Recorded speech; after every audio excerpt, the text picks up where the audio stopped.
ওইখানে আছে যে কোন যুবকের মধ্যে 4টি জিনিস একসাথে হয়। 1, নারীর ফিতনা। 2, মদ জুয়ার ফিতনা। 3, বন্ধুদের আড্ডার ফিতনা। 4, যে কোনো রকমের নেশা।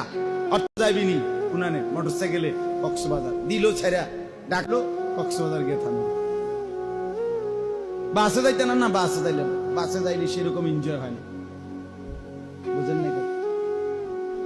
আমার মুসল্লি ঘনিষ্ঠ মানুষ বলছে যে হুজুর আমার 4টা গাড়ি, কোটি কোটি টাকার মালিক, আমার ব্যক্তিগত গাড়ি 4টা ওনার, আমার ছেলেটা 4টা গাড়ির একটা তো চড়ে না, ঘাম বাইয়ে বাইয়ে পড়লো সমস্যা নাই, এর কাছে এটা এনজয় করে, জীবন এনজয় করে।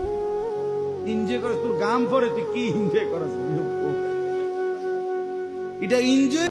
তুই ভাত খানার সময় ভাত খাও, ফেসাবে ধরলে ফেসাব করো, ঘুম যাওয়ার টাইমে ঘুম যাও না, আলগা কি এনজয় কি আমি এটাই বুঝি।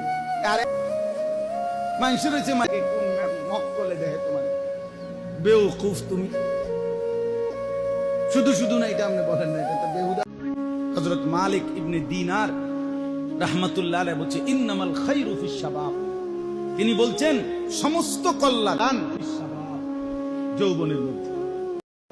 যুবক চাইলে গড়তেই পারে, যুবক চাইলে বরবাদ করে দিতে পারে। বদ্ধ শক্তির সামনে পৃথিবীর সব শক্তি মাথা নোয়াইতে বাধ্য।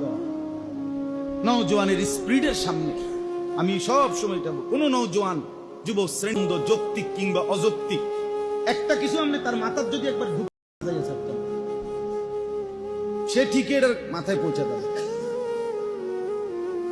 এটা গুরুত্ব। এজন্য যৌবন নিয়ন্ত্রণ করা কঠিন, তবে নিয়ন্ত্রণ করতে পারলে সরাসরি আল্লাহর আরশের নিচে তার ছায়া, আলামিন পাশে বসাবে, পাশে। আল্লাহ আমার এই নওজোয়ান ভাইদেরকে তৌফিক দান করেন। ইয়া ফিকির করেন, জরুরি বিষয় বাপ।